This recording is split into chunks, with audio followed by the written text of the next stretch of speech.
So my name is Emanuele. I'm Italian, and I have been in the last couple of years a PhD student enrolled in CLEA department. My research path is a bit different because I'm a full-time worker.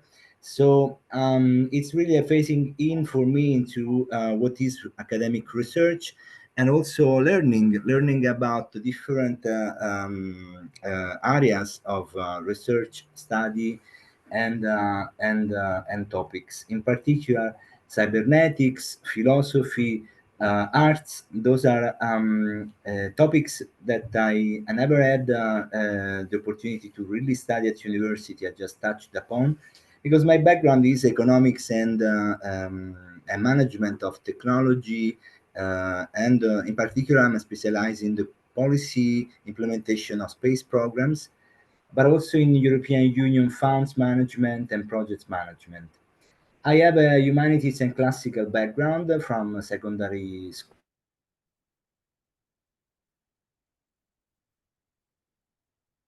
around Europe, and voila, uh, my will and my path as researcher came into CLEA because both I'm passionate about making art for my own way of connecting to my emotions or to life, and to explore techniques and art as a tool of personal expression, but also to understand how art has been a very important factor in people that have influenced drastically the history of modern society and the society itself. So the idea behind the research project is to have a linkage between what space has been representing for human civilizations and for today's society, and the linkage with the arts in respect of how space has been represented, and how space can contribute to develop further the expression of art as a concept and as an evolution of language, basically. In this respect, I found fundamental to frame the idea of research into the twin agent theory, because it's a perfect theory which can allow to then extrapolate a concrete action axis of analysis and research in the field of education, innovation, and communication. Um, the idea I had was really to understand the the root causes which leads into the incredible impact that space has in society and people today, and to understand the elements that can be, uh, let's say, used uh, to have a narrative that stands at the political, policy, and societal level. So, communication wise, how we can bring a narrative which links upon very different layers of policies from European, international, local, but also pedagogical, educational, communication areas, which are all influencing people's lives. So I came up with this approach, which is called 3TS: Transdisciplinary, Transformational, Transgenerational, which has embedded reflections which are on the role of art science into society, earth and space observation and exploration, and elements which are commonly understandable in the societal and people today's life, which are embedded in something I call eight infinity theory. We will see afterwards. So this approach, the 3TS, is something which allows to go from a purpose-driven objective, but research analysis and policy implementation, and a goal directedness, inspirational set of actions, um, voila, to an action field that can be declinated in different areas: education, communication, art, research, and so on. Education, here a quote from Anna Arendt: education is the point at which we decide whether we love the world enough to assume responsibility for it. I found it very poetic and at the same time very important, because I think that what matters in terms of what we do for research, for policy, at the end stands for both managing better what we have around us, but foremost is for what we leave to the generations which are already growing up in the frame we as adult of the human species we are acting. In this respect, throughout history, we always had, as species, the need and the achievement of transferring knowledge. And from this respect, voila, we can relate to ancient um, archaeological discoveries and legacies like the paintings in the Chauvet cave, to what we can now today, from a noosphere perspective, for instance, observe and give as heritage through satellites images. This, for instance, is the Nile seen at night from an ESA satellite, a NASA satellite. So from oral traditions to books to telescopes to satellites and now AI, of course, um, voila, we are a way for the cosmos to know itself.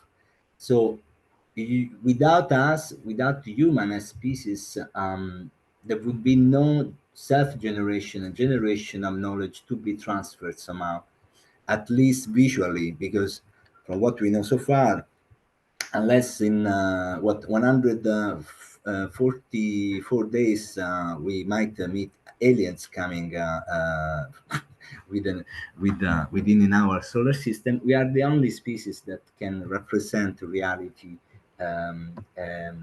somehow in a form which is done and thought to be lasting. um, might be that there are many exceptions, like fishes, for instance, they do build castles in the frame of their um, um, operations to reproduce, but this is just an exception. I would like so here to share something I designed, which is an interpretation of mine of the art and science discipline, and I titled here, I couldn't add, but humans in brackets limited unlimited perception and relational rhythmic path between agents. So something I wanted to represent here. Um, was how this binomial of art and science is embedded in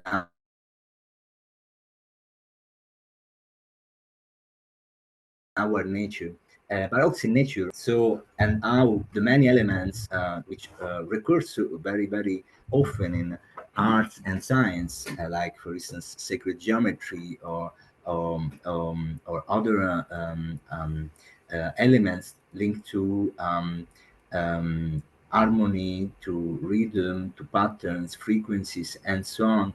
Um, they are these elements which are at the age of art and science, like mirroring the representation of the reality we can perceive.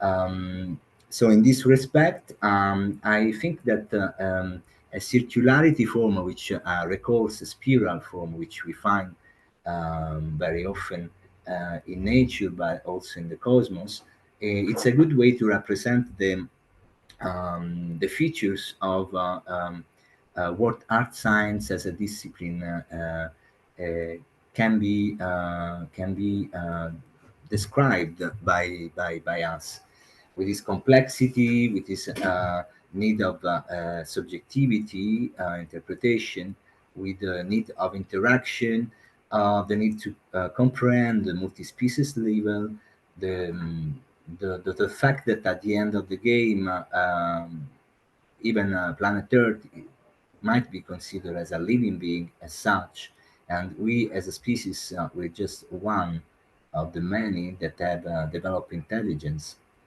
And then, in any case, there is a natural equilibrium of things and regulation in the planet we inhabit that bring, to that respect, us to have the responsibility and the opportunity to utilize art and the technology we develop in a conscious manner. So this is why I found it interesting, really, to delve into space and art in particular as a twin agent, and to bring together this as really a good example of art science, because it's something which we found really across the history of our civilization, and which embed many different disciplines, many different approaches, and so on. Um, the artistic imagination has driven cultural evolution since the what we know, at least in terms of archaeological discoveries and so on. In this respect, to hook back to the, let's say, baseline of the research, which try to connect art, economics, and social sciences, I imagine this triangle between space, society, and innovation. Because we really listen very often to today, what is the role of space, and space is becoming so important for our economy and our society, for bringing forward the progress and so on. This is a narrative which developed in the last decade in particular, but me being a space expert since 20 years, already, voila, 15 years ago, in this arrow that you see in the middle, I had the opportunity to reflect on how the space applications have an impact on the progress of society, in particular with the digitalization aspect and the societal benefits in terms of um, areas such as international cooperation, agriculture, heritage management, disaster risk analysis, and etc. and so on. However, today I had, through this opportunity of delving a bit more and bringing into the analysis, let's say, other areas of disciplines of study and research, I really I'm asking myself, and this comes from really the research project proposal, uh, what if art is in the middle of these three, to be the element which unlocks the potential of uh, space in terms of how the economy, how the society, how people can really be impacted by. Somehow it is something which is already there at very little scale, because when we talk about kids and education and space and education, how to inspire new generation, we see how already this thematic is quite developed in many countries, particularly UK, particular um, Anglo-Saxon countries, Northern Europe. However, if we look back in time, this was actually already there since many thousands of years for many civilizations. So are we just rediscovering the hot water, as we say sometimes? Probably yes. Now, and then if we're just rediscovering something, what are we really doing, or which level of uh, depth and what importance are we really giving to that aspect? And my first answer is not enough, because we're struggling with many difficulties today for people and societies, both for accessing knowledge, accessing awareness about climate change, climate challenges, Earth status, um, um, understanding of cultural heritage, development of the self, management of emotions, well-being, mental health, um, and so on and so on and so on. Things that were not challenges in previous civilizations to this extent, because the life was different, because the approaches to society were much different. Um, but I really believe that today this is a crucial aspect of a crucial element for bringing forward the objective of Western society, but also of global human species overall. In particular, because we have access to information through satellites, and this is the first time in the history of our species, at least from what we know, that we expanded the vision we have. We're not looking to the cosmos and universe from down Earth only. We are actually looking at space from a layer which is beyond what we can see with our eyes. So, and we can also look at us for the first time and really understand both the the beauty of planet Earth and both the disruptiveness we brought and we brings to the planet. So the 3TS framework is not only an approach, actually, it's meant to be and become a methodology, and that's the goal of the research, is to bring forward then something which can be applied to educational programs, to communication and artistic uh, projects, with these three layers of transdisciplinary, transformational, and transgenerational, in order to link in sciences, art, philosophy, turning data into lived experiences, make bridges between youth, adults, and elders.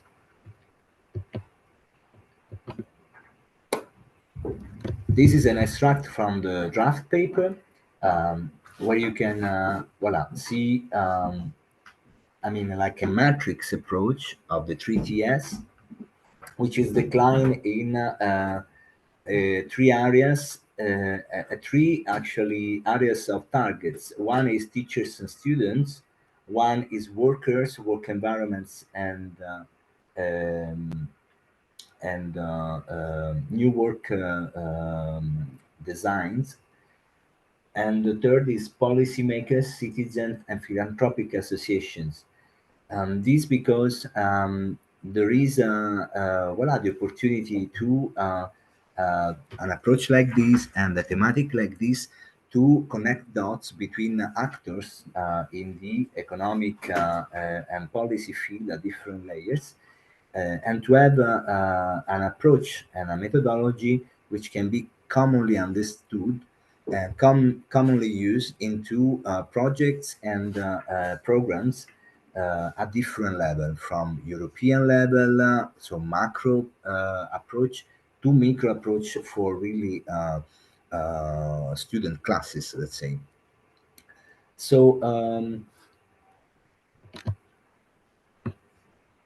yeah, because the point is to contribute, and this comes from really the title of this presentation, to contribute to societal innovation, and so to new innovation cultures and new innovation. And it comes, it's not only about the technology driven, or the space and art, let's say, binomial, which allows new technologies, satellite images, or AI to shape with existing artistic approaches or with new artistic approaches the delivery of new products, new content, new tools. But there is really the opportunity here to realize new organizational design, both tools and concepts, so to contribute to what is needed today, which is to leverage in the inputs from arts and technologies to reshape approaches about education, approaches about communication, about the role of art in the society. And this goes with the linkages with innovation policy, green transition, digital transition, and goes into which kind of tools can be used, workshops, festivals, foresight and art science programs into primary, secondary education, storytelling narratives, and at the end of the game, something which embeds new values set which are common for across societies, Western, non-Western, etc., which I call something like eight infinity theory, which whose elements will be I present later. Here, a quote from Einstein: "Logic will get you from A to B, imagination will take you everywhere." So, another quote by Victor Hugo says that science is a ladder, but art is the wings that carry us to the infinite. So, in this respect, new elements of both research but policy implementation are really able to boost what is needed today, which is rethinking the limits of what we are doing, um, the approach which is very individualistic today and very silo based, um, and also the values. And in this respect, voila, an approach of art science, and in particular the space and art twin agent, can really be an example and a research area that can push into creating these tools for redesigning our policy and socioeconomic areas can be redesigned organizationally based on new limits of convergence and of exposure of people and societal engagement, a collective wisdom and shared responsibility approach, and new set of values, this eight infinity theory. We talk about today about a lot about STEM, and STEM is a concept that we all agree it's very interesting, but at the same time has not yet taken a role which is somehow based on a, a very recognized benefits and achievements based results. So this is why I need to in this research area to take this concept of STEM, which comes from STEAM. So the A stands for arts, and the rest is science, technology, education, and mathematics. Uh, Science, technology, engineering and mathematics. Yes. Um, to understand better and to actually hook to an innovation policy concept which is far front and streamlined today as the reference for what we can say art science education uh, as such. And is there that probably the 3TS and the 8 infinity theory can contribute the most in terms of philosophical and methodological uh, reference. Um, what is fundamental from the research I did is the role of digital and non-digital for what concern art science and the pedagogical use of art science.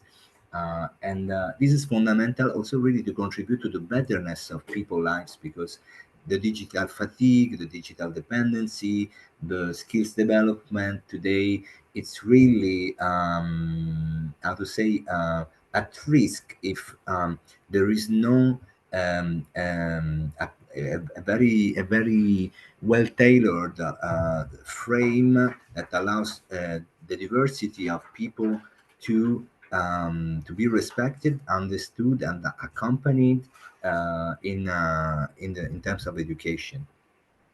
So in this respect, it's very very important, as Maria Montessori said, that imagination does not become great until human beings use it to create. The crossing boundaries are many. Here are some examples. So the painting and the drawing sector, the illustration sector, there is really a revolution in place and a big discussion between artists on the use of AI, and if AI is taking their job, or if actually is a tool that can really enhance the way that the job is done. The climate science and literature is also very interesting, let's say, couple dichotomy, in the sense that is contributing both to understand the past, and so linkage to how history has been described, the discoveries that we are having, climate science, but also Earth observation. I would add there, really fundamentally changed the way we know the history of ancient civilizations, discoveries in Ecuador, in Mexico, in Indonesia, satellite archaeology are really giving us a new narrative about what has been and what could have actually happened, together with the climate science, which can give us models which allows us to understand that certain natural events 12,000 years ago, for instance, glacier melting, might have impacted the actually current geography and the current and the at that moment the level of society and civilization and of human civilizations present on Earth, and how and what happened after that climate events really impacted Earth, together with how we can understand the rise of levels in the next 40 years, and how that level of rise will impact the Italian coast, the Mediterranean coast, and the disruptive level for society.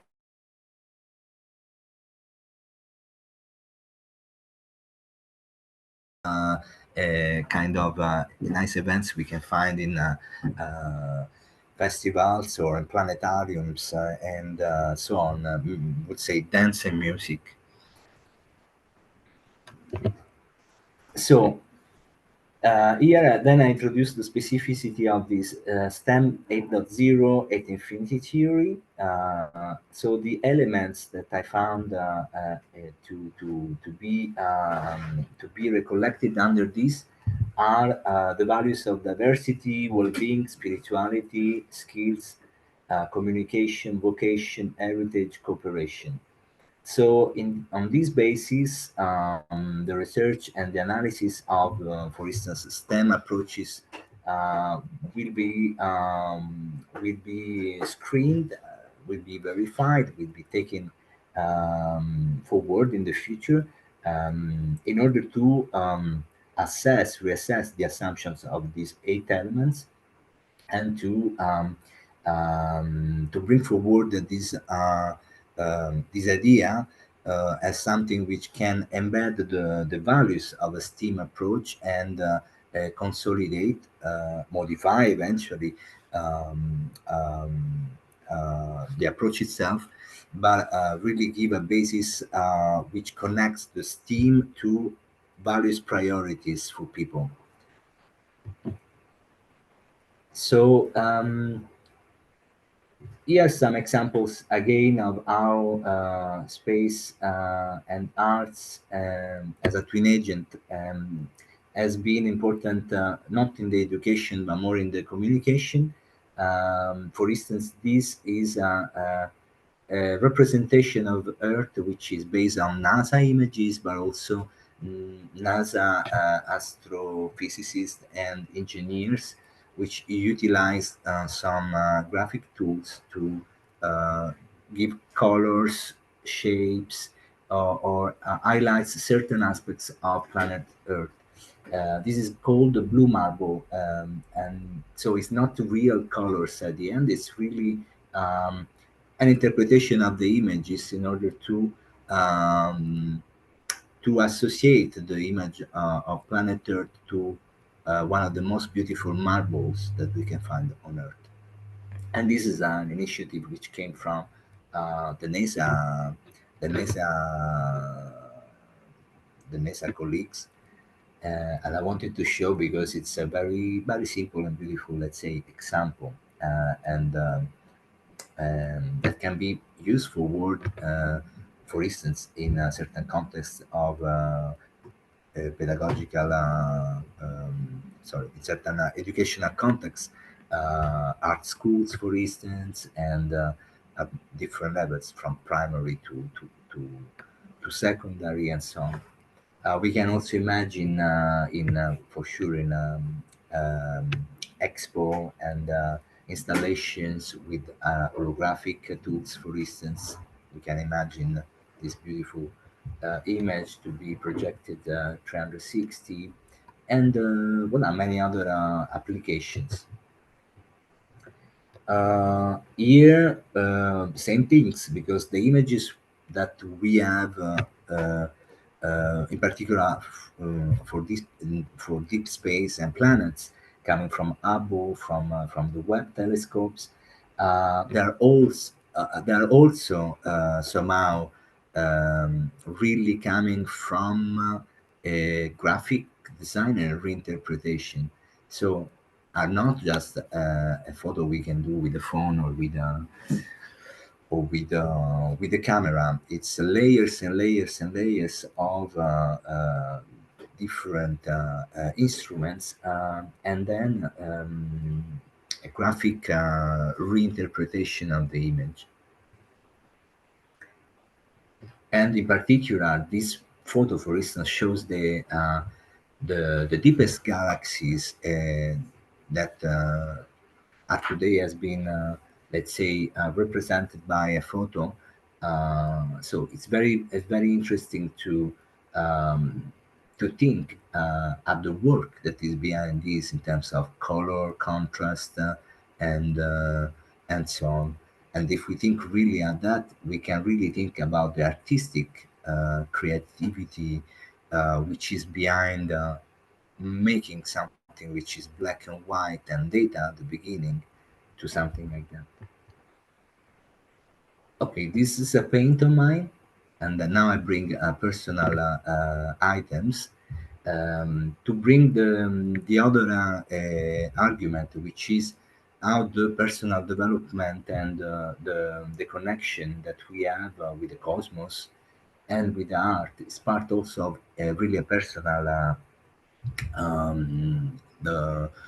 the personal expression of who we are. Basically, I think everyone has its own his own her own understanding of what space is or represent, and it's very interesting to have an example of artists. Yeah, I bring myself, but we have in modern and contemporary art and classic art. I mean, examples of thousands of artists which have represented um, uh, events where space elements, cosmos elements are present, or even just elements of cosmos and space. But on the level of well-being, mental health, um, uh, artistic development as such, space is really a common element between civilization, between people, which go beyond the limits which comes from each of one diversity, languages, or education, or place of birth, etc., etc., etc.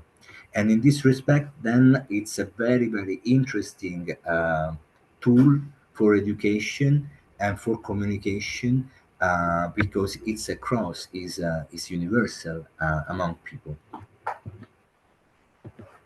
Here another paint, Earth living and Earth crying.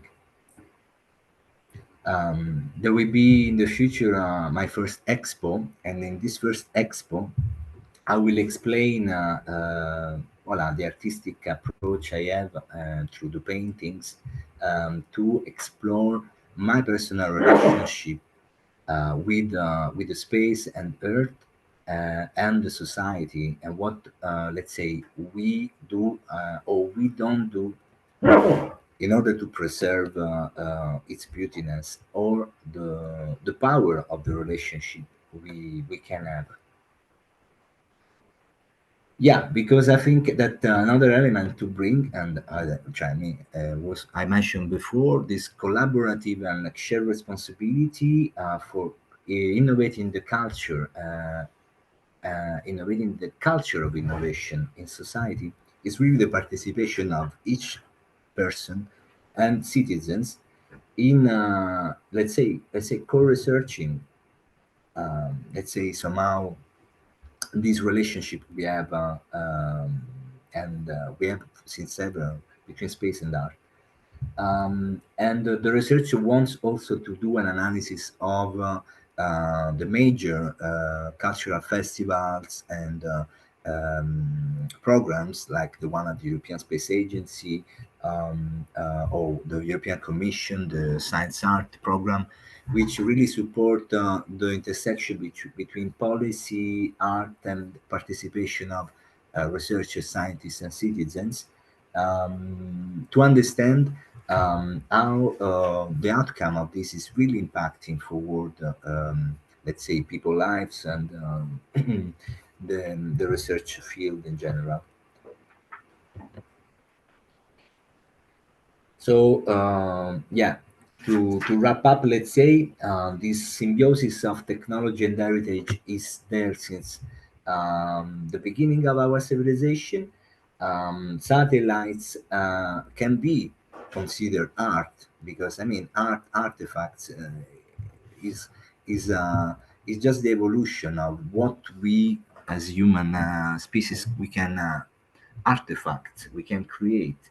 We could do now we do satellites in space. In the past, they were doing satellites on Earth. If you think at the Mayan temples or observatories, or the Malta temples, or Egyptian pyramids, and so on and so on. Somehow there was a connection with the cosmos, in the alignment with the stars, or in the shape, or in the combination of their position with solstice or equinox. So they were the first satellites. There was not yet the possibility to bring those up there. So, and today, what is cool and interesting is that all this heritage we can create, it's meeting the digital culture. And this is both a responsibility and an opportunity, because cannot only become that, because if not, we lose the main skill set, the main purpose, which is just the expression of our body connection with the elements, so the non-digital culture, I would say. So this dichotomy is though fundamental, and it's on our responsibility to make the most efficient and effective about it. Here, Marshall McLuhan quote says that we become what we behold. We shape our tools, and thereafter our tools shape us. It's a very good quote. And here, for instance, is what we could so far do to best express the digital culture and heritage. I think, do you all know the pale blue dot photo, right? So I think so far more than this, we didn't do, or probably we're doing. And here is a sunrise from Earth. Also an interesting, and let's say really digital heritage that we have achieved. So really, the opportunity of this research topic and this research in particular is to contribute to this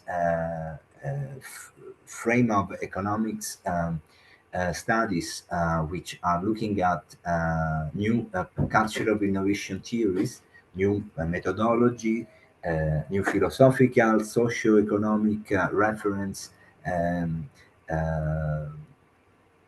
uh, cases, and in particular these post-growth, degrowth, and de-Anthropocene approaches, which are based on facts and on assumptions which are, for instance, the planetary boundaries, which refer to the point of no return in terms of exploitation of the planet and its resources and so on.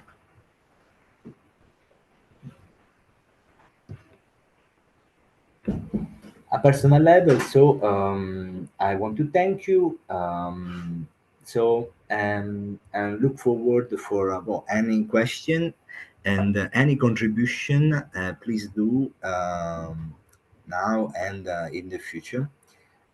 You can find my name, well, my name's remain on LinkedIn, or now you have it also in the CLEA, one of the attachments probably in the event. And voila, I look forward voila, to continue sharing with you in the future. And voila, happy to answer any question.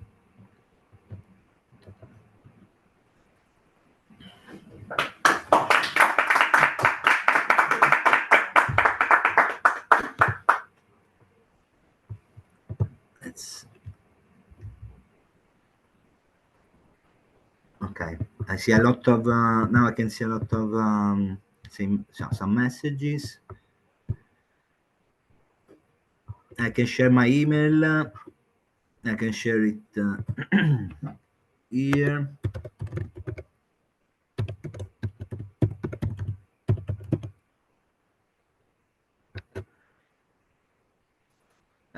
On a parallel, on the last slide, I'm also founder of an international association which is called Amore Serio B International, which is going to try to get the funds and partners connections to support art science projects and to support scholarships for researchers and for artists with residencies, and to connect with institutions, universities, and so on. So the association will start the current month in September. It's voila, just the kickoff, and so in parallel with the research path ahead, I will be glad sooner or later by the end of the year to propose a presentation and invite you virtually and non virtually to the vernissage of the association. In case if anyone has a question, now I'm here. Here with me, by the way, is Francis, Christian Giandraco, Adelino, and Jonathan.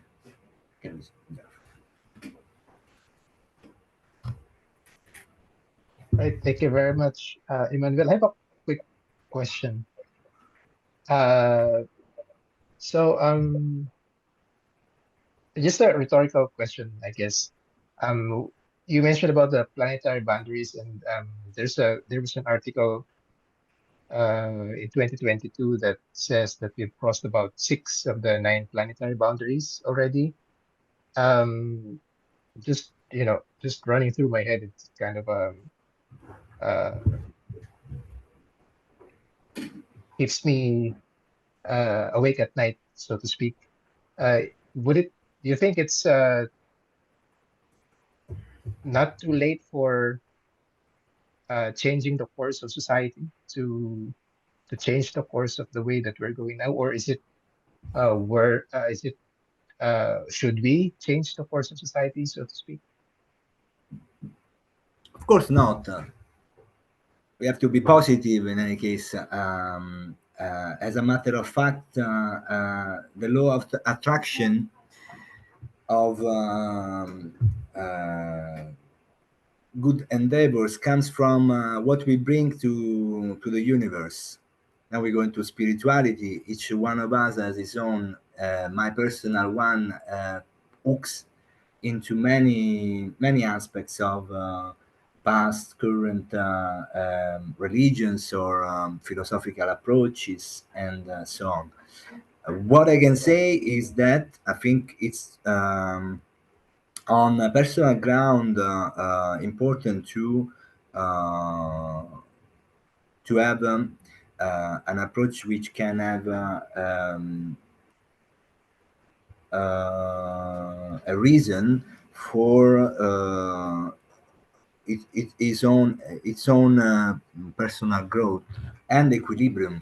So at the end of the game, in my personal let's say fit, I stand positive.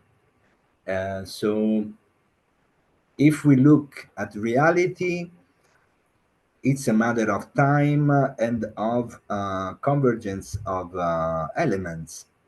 The current society in the Western civilization has been based on capitalism and on concentration of power and on the utilization of resources which contribute to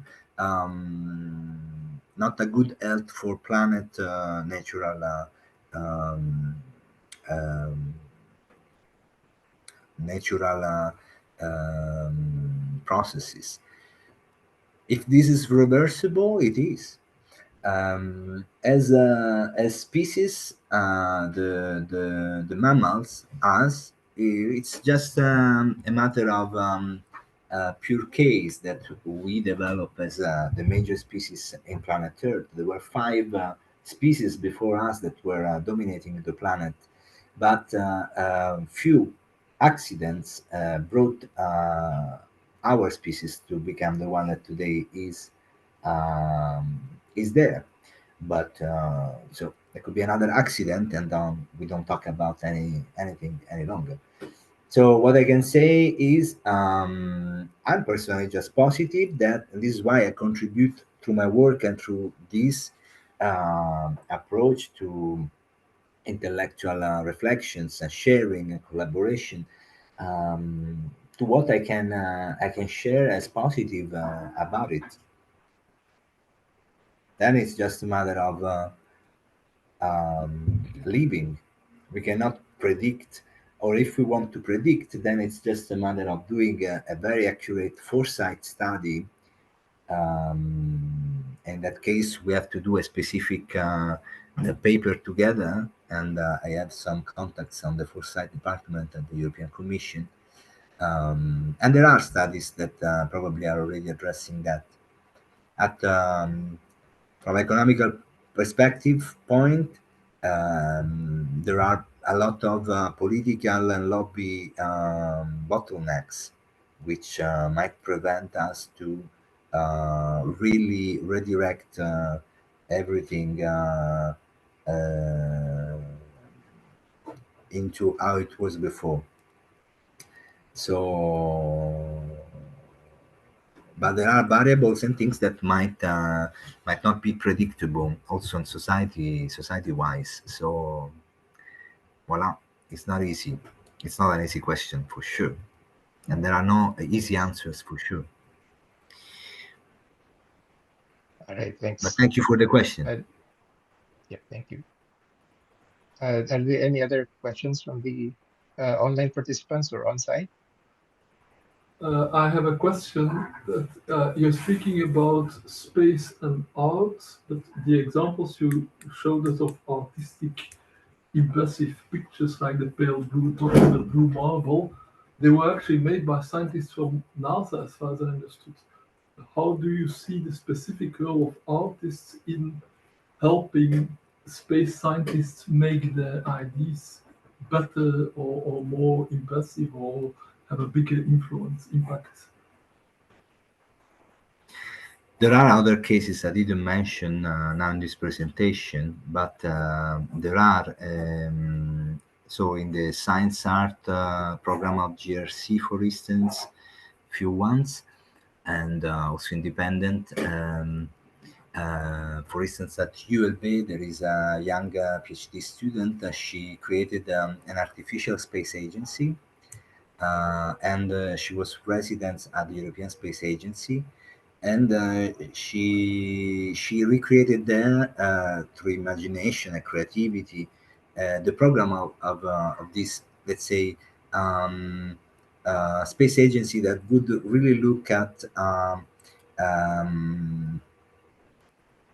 at things from a different standpoint, really putting towards the utilization of resources, how this is impacting us, and the role of the space agency into bringing policy and societal messages of doing less consumption, consuming food in a different way, and so on and so on. So challenging the role of space policy inside the European Space Agency.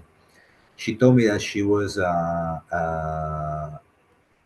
seen as a bit an uncomfortable person at the beginning, but some people did support her, for instance, and some others did pull off the manifesto and things she had put in.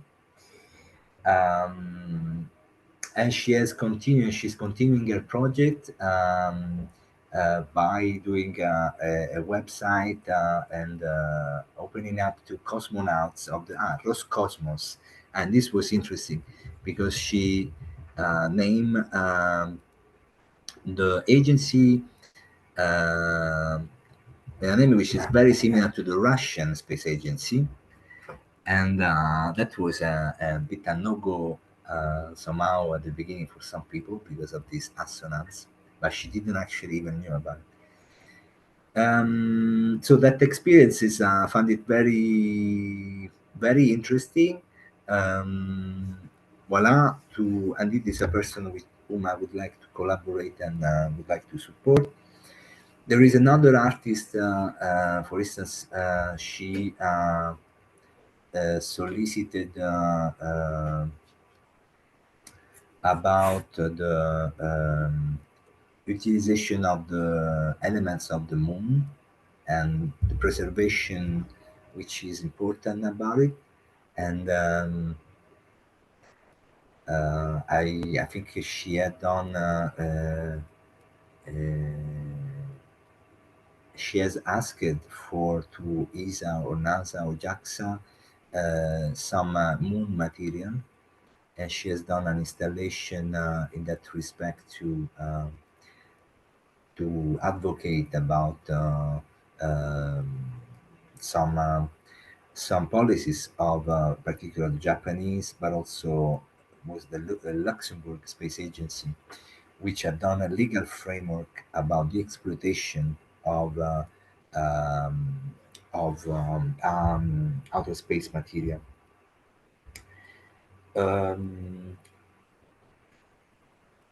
the GRC, the Joint Research Center, CART, Science Art Program, tries to combine artists to go in the Joint Research Center to get really a work of exchange between artists and the scientists, to allow really ideas from artists uh, to be brought to life with the help of scientists.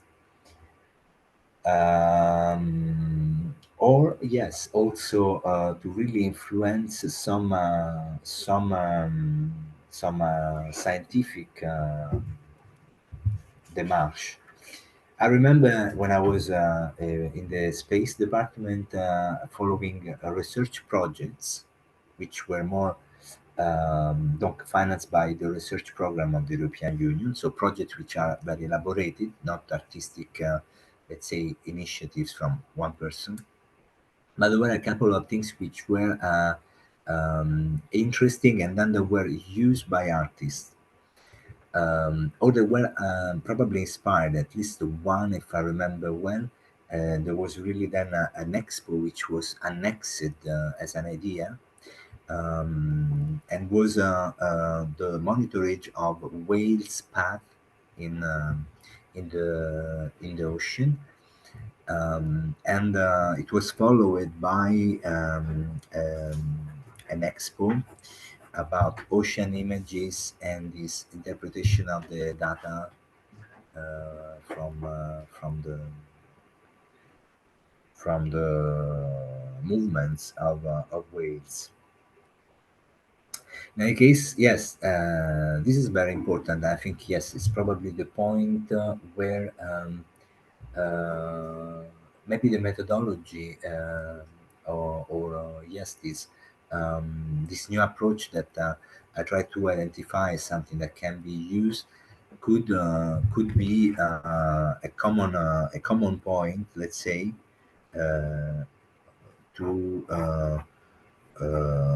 to inverse what is, at least today, the most, let's say, one of the more interesting, I say not more interesting, one of the more common, which is the utilization of space for artistic démarche, and to bring art and art science into the policy world. There are a few examples, but indeed, art science as a discipline, a transdisciplinary discipline, which can be taken seriously as an impactful one for policy making, science driven or science art driven policy making. That's the next frontier. Maybe it's also there where it's interesting to focus indeed to a research level to see where this happened already in other in countries. I mean, probably some um, impact to policy. Some this the GRC and science art, and there is the EU policy making hub. There are a few initiatives at European Commission level which are very interesting, but it's interesting to see at national level and at other international level where this is coming. For instance, one thing which is interesting is also the Olymp Arts thing. I gave a presentation a couple of years ago, and it's part of the UNESCO. Uh, so it's UNESCO and this China French committee, which wants to reintegrate the role of arts in the Olympic Games, as was at the beginning in the ancient Greek times. That was not only about sport, but was also about art and how that would impact the society and the policy. Thank you, Francis, for the question. I have I just have an or an idea that I want to share. It is, I think, this idea that space observation does shape culture is really interesting. And what went through my mind is that that we changed here from looking up to the stars from looking down on Earth. So this is the new thing, I would say. And this is super interesting also in terms of changing perspective. And for the first time that we can look from outer space on Earth, which so not only we don't look only into the space, but from space on Earth, onto Earth. So this is kind of an first time that we are able, if we are think in terms of space traveling, that this is the alien invasion or whatever, or contact with aliens comes via space traveling, and not via something else, which we don't know yet, or we couldn't see if we are already influenced by other forms of life which are not from Earth. But this is interesting that we can start to have or to imagine. Here comes this imagination thinking, to imagine an alien perspective on Earth, and this is could be an interesting point for the arts actually. Yes, I mean, this is, of course, let's say, yeah, let's say the art, as I was saying, the satellites is a form of art Yeah. already, right? So we use it even to now visualize Earth. So it's really Yeah. circular, right? Yeah. While before we were using imagination and the eyes to see the cosmos or to imagine what is behind those lights, those planets, or simply the connection with the else, and that they created in many things, gods, dimensions, powers in different forms throughout civilizations. In the past, maybe as now, when we see sometimes there are references to objects or beings coming from the stars in civilizations like in Mesopotamia, but also in Latin America, in China. Um, why can't we think also that at that time there was some thinking about we are not alone in the universe and could be ET coming to visit us? So yeah, probably they were having the same. As the philosophical questioning about who created us, so and the representation through imagination about gods and about the storytelling of the creation. So no, yes, definitely.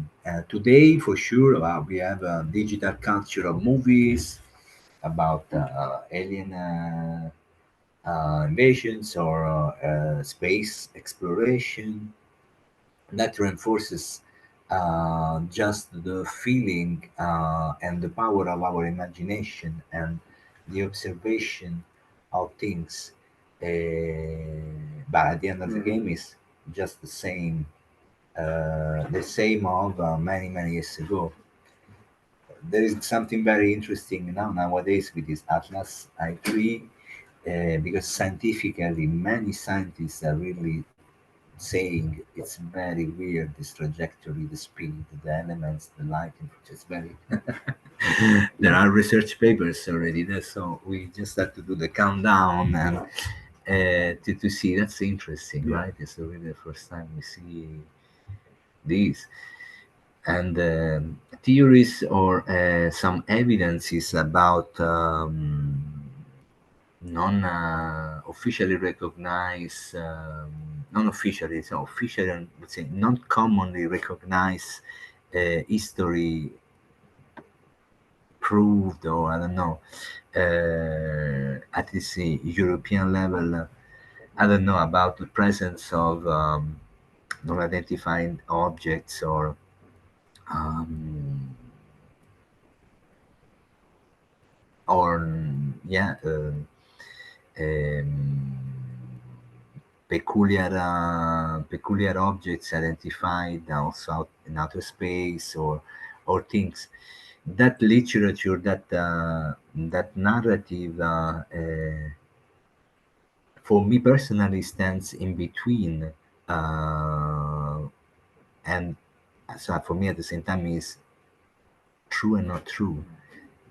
Is both. Is what we say art and science, or the concept of the mirroring, or the concept of the everything is possible till it's not really proven. It's not. But it's a personal perspective. No? It's a personal judgment or personal approach. Though there are apparently also sources which are somehow official or not, but I really didn't go into reading and understanding how the officiality and formality of some sources. And then there is all the spirituality realm, and all the many current of philosophy which have found into spirituality, and the study of reality, or the study, or let's say the approach to reality and reflections, a way that we can see things in a different manner, and we can connect to beings in a different matter of what we can physically perceive, or which is mainstream observable. That is another pair of shoes, but it's part of the same. Yeah. I think this is that the tools shape the new way how we can see things. Like the microscope, it's the same in the like the telescope and microscope. And as far as I know, it was really this first photo of planet Earth from outer the space, moon. this 68 photo, which started the ecological ecological movement, because suddenly it was clear how wie verletzlich, what is it in English? How fragile our planet is in this total blackness.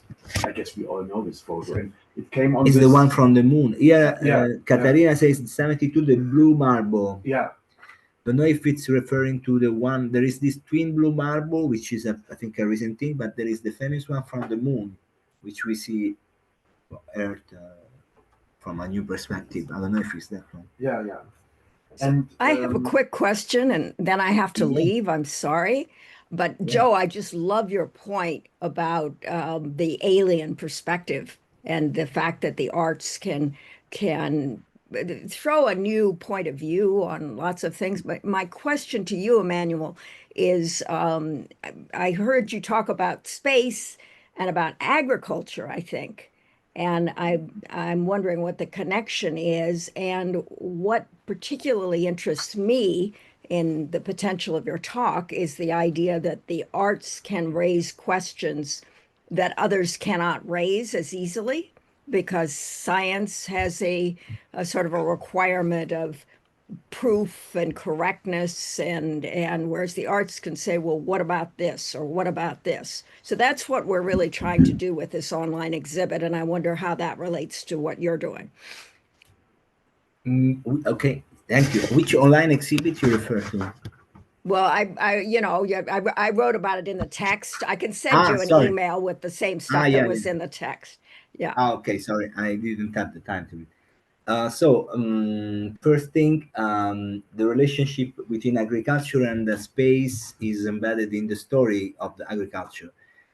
When is the moment to put something in the ground? It's really linked to, since ever, to the moon phases, for instance, or to seasons, or to this for sure is one of the things that comes always in my mind as first. And second, another example, which is today, well, in my job, I am actually working in the DG agriculture, is linked on the way we manage the landscape agriculture utilization, and also the reforestation, or the animals, the animals that are sorry, the verb, the animals, Animal the husbandry, I think you mean. yeah, the ones that cultivate, not cultivated, Domesticated. domesticated. Yes, no, there is a. Vabbè, in any case, the animal farming, voila, in order to the production of meat or milk, etc. Satellites play a fundamental role today for precision farming, helping agriculture to be more sustainable, more effective, and also policies which invest big chunk of money to support directly the farmers to understand that what is requested is really true and is going well, so that the support given is trustworthy and there are no frauds, for instance. Last but not least, it's an example, a Göbekli Tepe in Turkey. Recent discoveries have redefined, actually, well, as in many other cases, the, the relationship between agriculture and human settlement. So we thought that agriculture has been the starting point of settlements, but it's not really true. And this, and also of, let's say,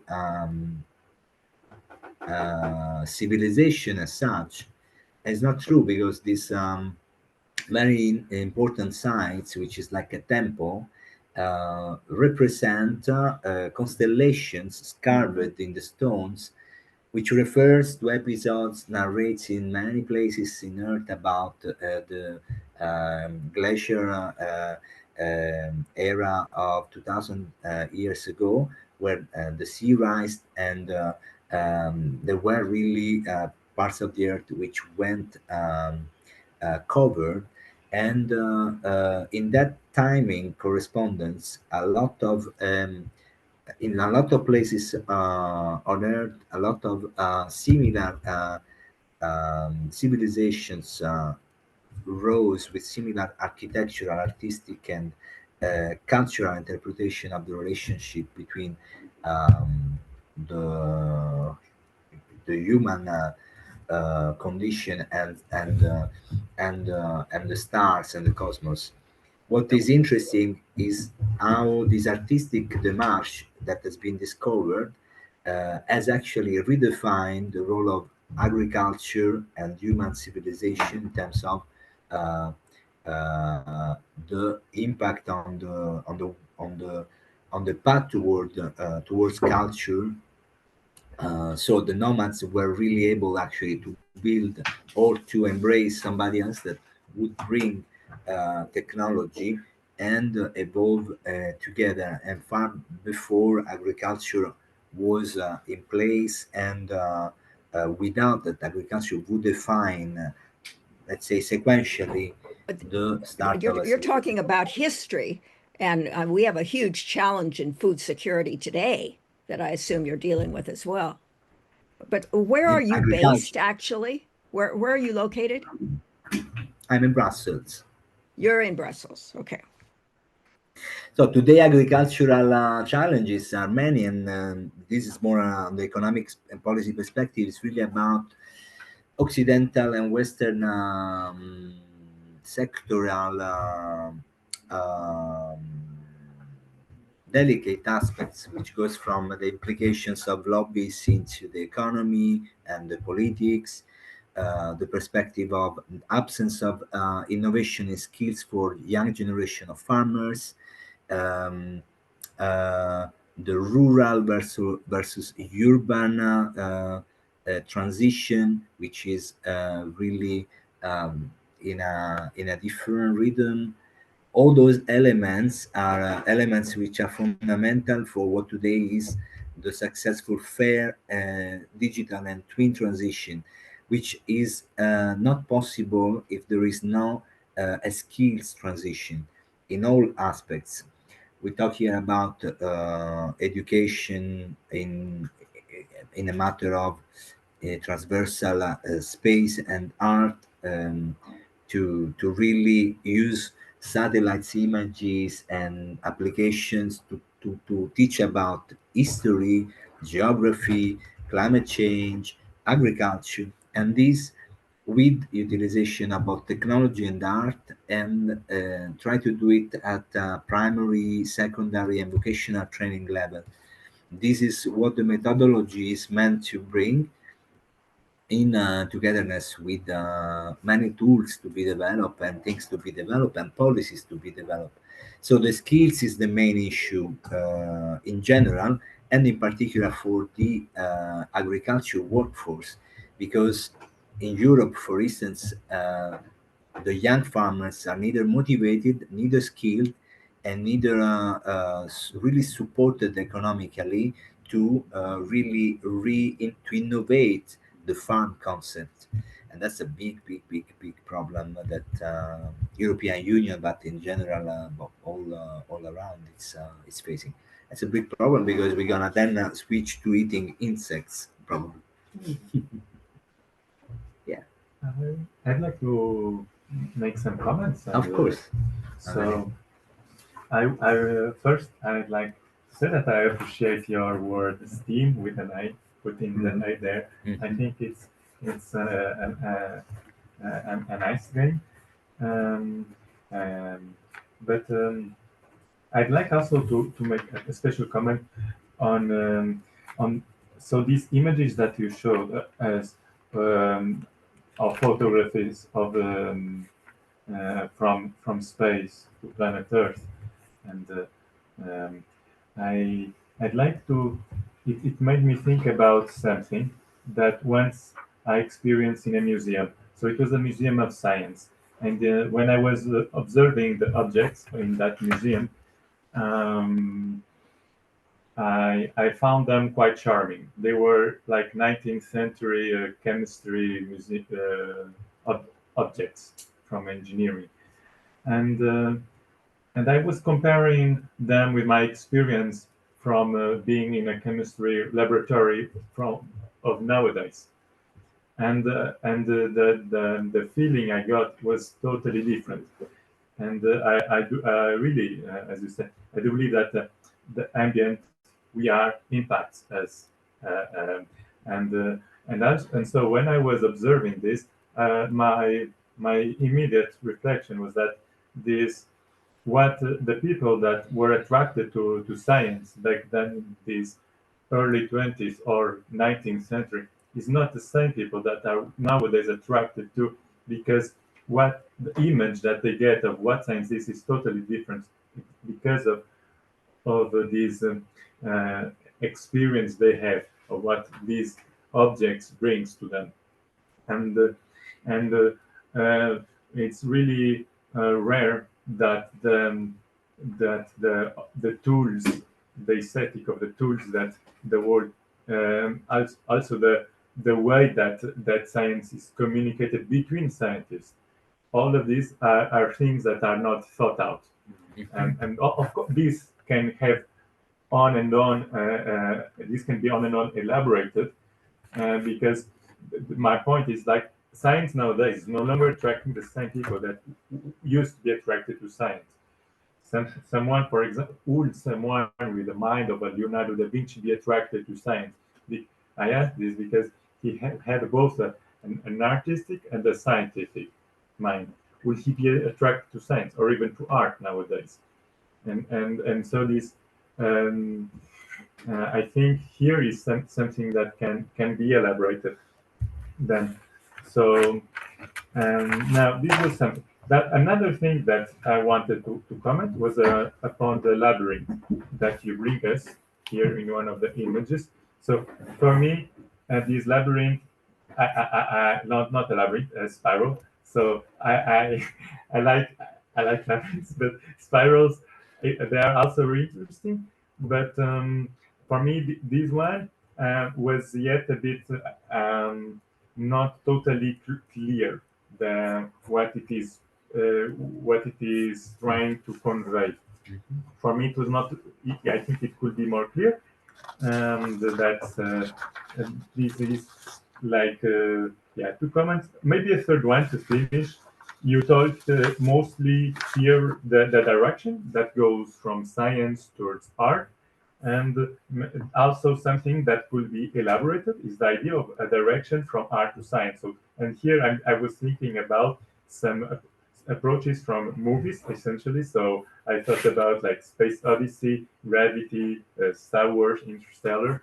So here it's the other way around, and because like union and communication, it's from two ways and not just from one way. And so, and here I end my three comments. Thank you very much. I like to start from the last. No, I never really like it's research. I'll say, of course. I mean, interesting to do that kind of understanding, and I'm sure that scientists has been inspired by art ever on the space sector for sure. It would be interesting to delve into that, let's say, to get really something which is based on témoignage or something like that. Of course, it's important. Definitely, it is. With like, wow, some references I give with Francis at the same. Whether all movies, which movies of the sci-fi have influenced, we should go and ask the head of project of the Webb Space Telescope again. We should go and ask uh, who is working on the new future gravitational spaceship international station if we get some from Interstellar. Yeah, it's an interesting, but I know because I have some. I have a friend who is, I know because I have a network of colleagues which work in the space sector in different aspects. For instance, also one is an architect, space architect, like he designs um, space habitats for humans. It's his field of research and design. Um, so, I mean, I remember when we were doing a master together in Strasbourg, um, we were talking about movies. So yes, to which extent this is already happened and so on. It's an interesting question, research question. Would be very nice to do a paper about it. Actually, would be interesting. Yeah, I love that. So research paper idea, very nice. Then for the who decide? Actually that's the best question I would say.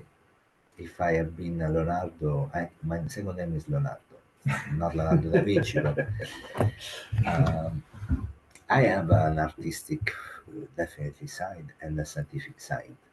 And I decided, no, I didn't decide. I had followed the path of science, even if it's academic yet, but I've been studying and I did apply by engineering and economic sciences into job.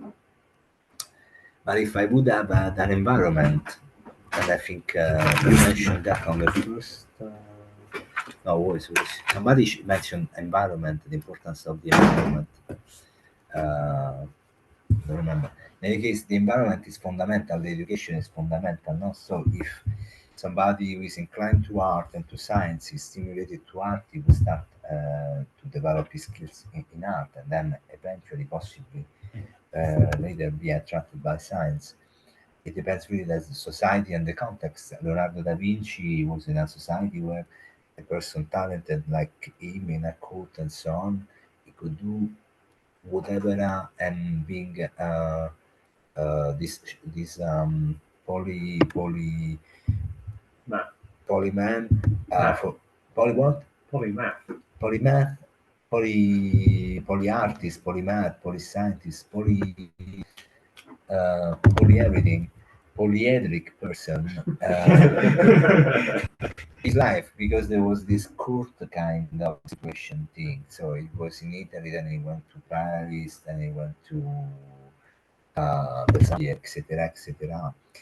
um, totally different society. Even though today, I mean, there are also genial artists which are also scientific researchers. But there are probably much more, and there is less possibility to that the outcome has an impact to an impact to a certain level.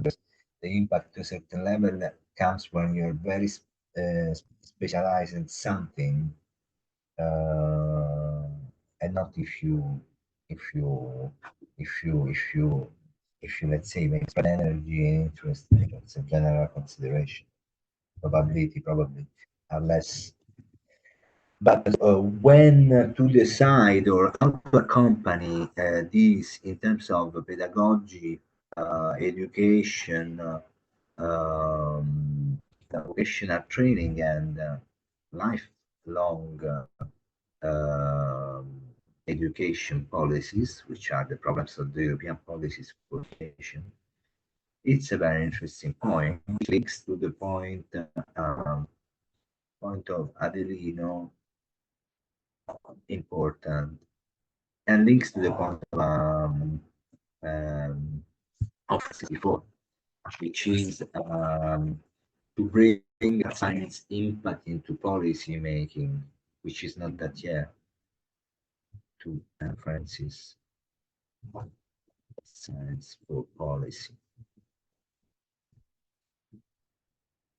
So how to do it actually? The Art Science for Policy, one idea I have is this association, and this is an experiment that I will do, but because I like the idea of engaging and development funding concepts and stuff, but also in the research project and in the research to be carried forward on its own an economic vehicle form to be tested to see how impact into economic policies, into local policies and European policies can be influenced by bottom-up approaches, which of an agent which is in the economic realm, which is bringing forward both research, a research mass and active mass of art science, and see what happens.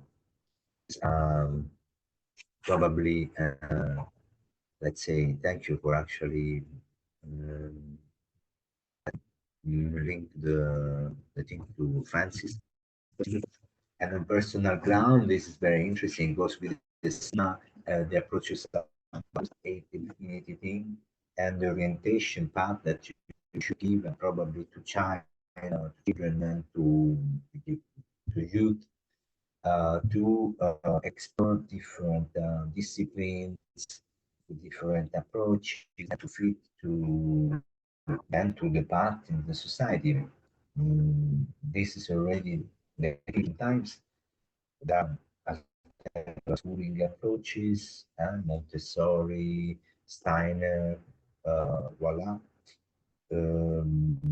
Where do they bring the series of students to get full recognition of those studies and to fit into um, work opportunities is another interesting point. Which circles for matching work environment, because that's the point, because at the end of the game, all you are new Leonardo da Vinci, you get infinite scholarships and so, and you live your life with that respect. You're rich, you can do it without having problems. Or, and that's the point, and many artists or many scientists, then they have to compromise and do in parallel activity which gives a certain stability financially and so on. Where is the good equilibrium? Where is the compromise needed or not? Or do we need a scientist in society as a workforce? That's an interesting issue.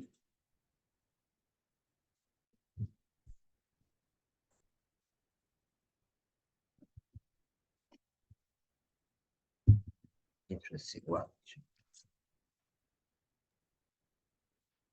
And no, last, the science communication, divulgation, and blah blah blah. Then the role of social media is very important because divulgation of science today has reached a different level with very interesting content, which allows young and non-young people to access information comes from research. Very interesting way. Digital counterbacks could be fake content or things which are to be double checked. But the role of social media, I would say, and the role of intermediaries into, in any case, make divulgation of science, intermediaries and cooperation network, or transdisciplinary enablers like CLEA, with some brackets, to do bridges basically, and tools to shape content sharing in a different way. Then of course, I mean, what else? Society has changed somehow, so many people wants to do be influencers today more than scientists. So there are new jobs too, no? Right? There are new economic elements which bring a young person that might be also inclined to science to prefer to do TikTok content. But in general, voila, fundamental science is one thing, applied sciences is another, and also there the society perception and so on is also changing because